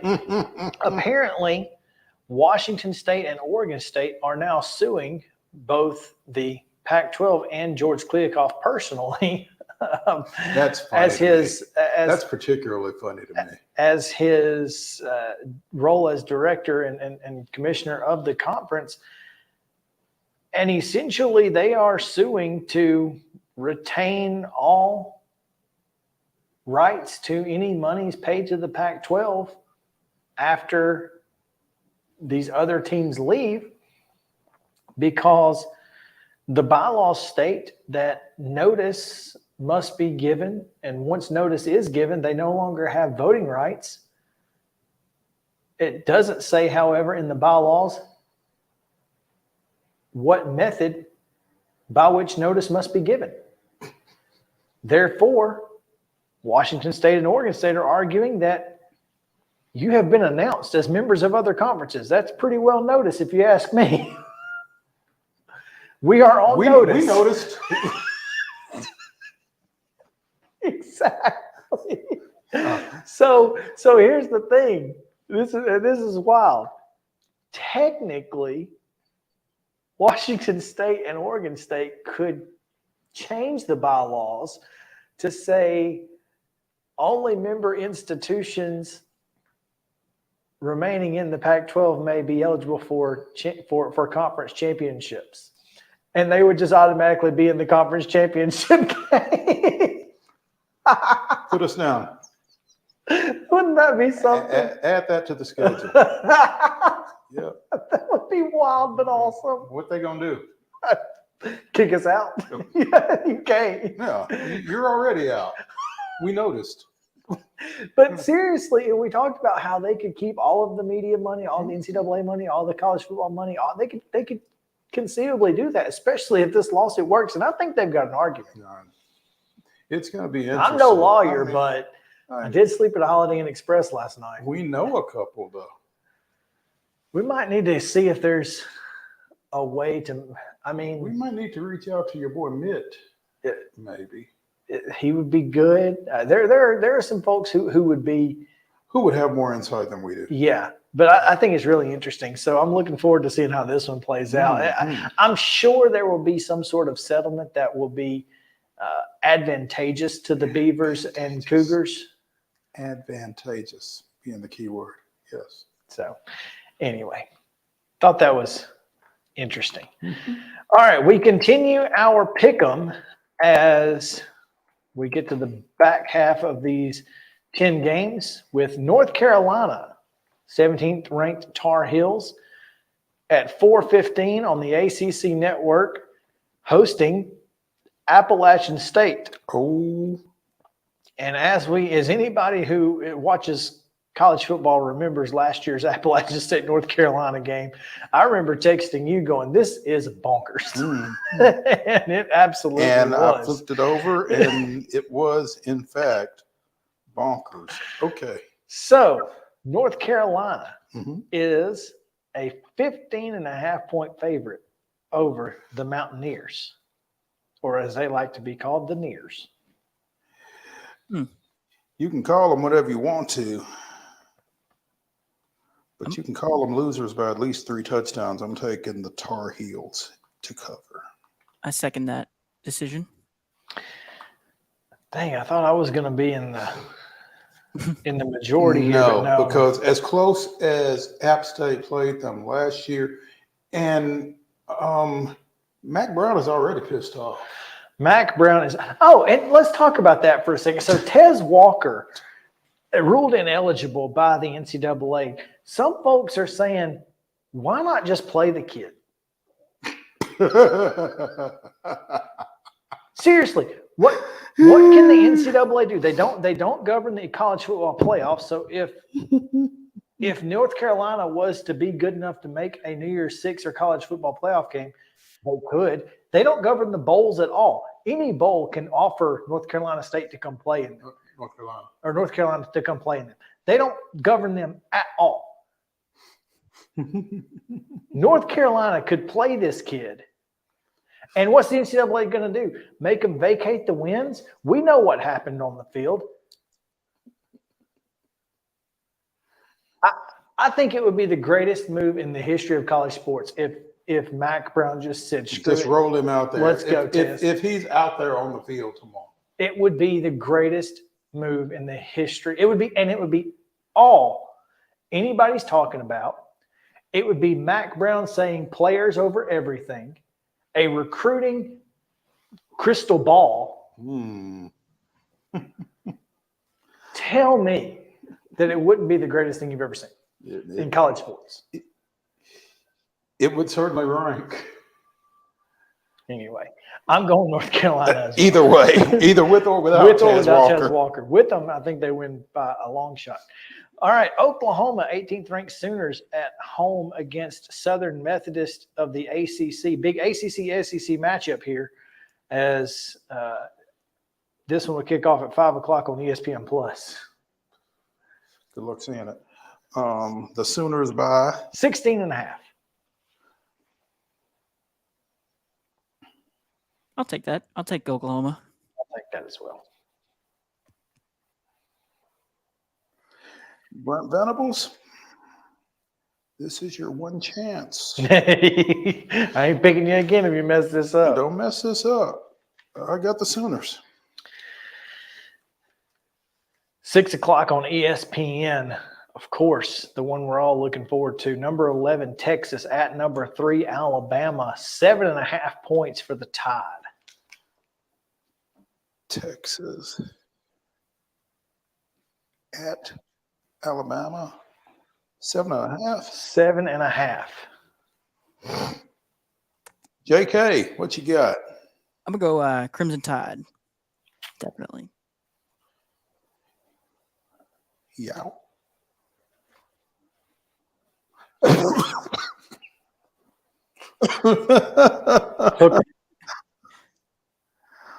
I have to say it out loud because I know Pernell Knox is listening and he can't. So I have to say. Okay. Fun to say. What did you say? I got Texas. Hook 'em, baby. Okay. Hook 'em horns. Horns down. No. Texas is going to win this game outright. I got Texas is going to win this game. I've been hearing Texas is back for 12 years. Texas is going to win this game. Texas is not going to win at Tuscaloosa. 6 o'clock on Fox. Oregon, 13th ranked Ducks on the road at the Red Raiders of Texas Tech, who are home dogs, 6.5 points. I'm going to go Texas Tech here. Texas Tech did not look good last week against Wyoming, losing in double overtime on the road. That was a great ending to that ball game, man. I guess I turned it over there after the Braves and the Giants got done, or the Braves and Dodgers. Dodgers. Yeah, after the Braves and Dodgers got done. Yeah, that was wild. It was fun. Yeah. Who you got? Oh, this is a great quarterback matchup, by the way. Bo Nix, obviously transferred in from Auburn, but Tyler Shaw transferred from Oregon to Texas Tech. Oh. So this is an interesting game here. Shaw finished 31 of 47 last week for 338 and 3 touchdowns, just the 1 pick. Bo, I think, is going to win the Heisman Trophy. So I'm going to go Oregon here, but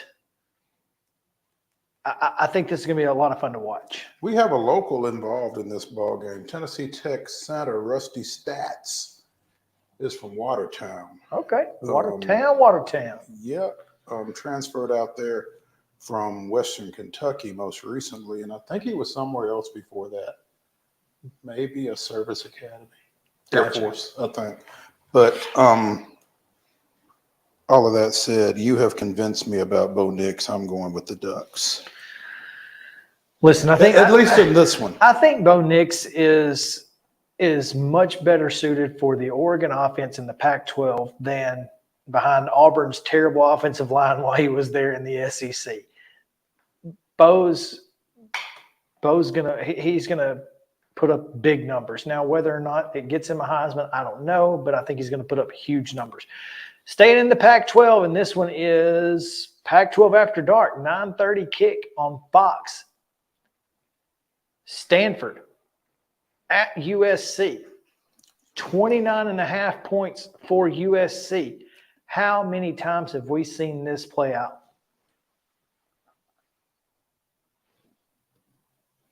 It's been a lot, by the way. This is the kind of game that Stanford does something stupid and puts USC on the map. I don't think they're going to win this game, but I think they cover the 29.5.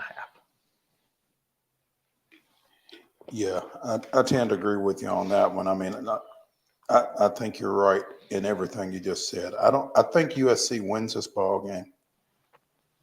I don't know that they win it by 4 touchdowns. They win it by more than that. Well,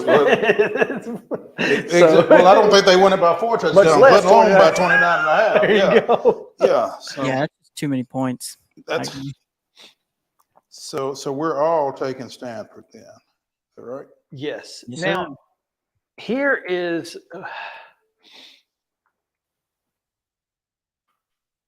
an extra game that a bonus we have not talked. We talked about, but we have not. It is not in our picks. Nebraska, Colorado, and this is a 2.5 point line in favor of Colorado at home. This is at Boulder. At Colorado, Nebraska 2.5 points at Colorado. This is one. They're saying that this may be the most bet game in history. Oh, absolutely. 2, I can see that. This is a trap line if I've ever seen one. Everybody is betting on Colorado to win by 2.5 points. I'm telling you, Nebraska is not to be messed with. I'm curious. I mean, who would you bet in this game? Who would you take at this line? I'm riding with Prime. I would take Of course Colorado. you are. I think Nebraska's going to win the game. So you're going with Nebraska? I'm going with Nebraska. I think they're going to win the game, and it's going to be it's going to be an interesting ride. Justin, did you say you're riding with Prime? Yeah, he did. Sure. Okay. All right. Same here. But the only reason I'm saying Nebraska here is because it doesn't make sense. And they lost their butts, Vegas did last week on Colorado. So why are they only a 2.5-point favorite knowing that everybody's going to bet on Colorado? Oh, you're saying some like conspiracy stuff. This is a trap game. This is a trap line.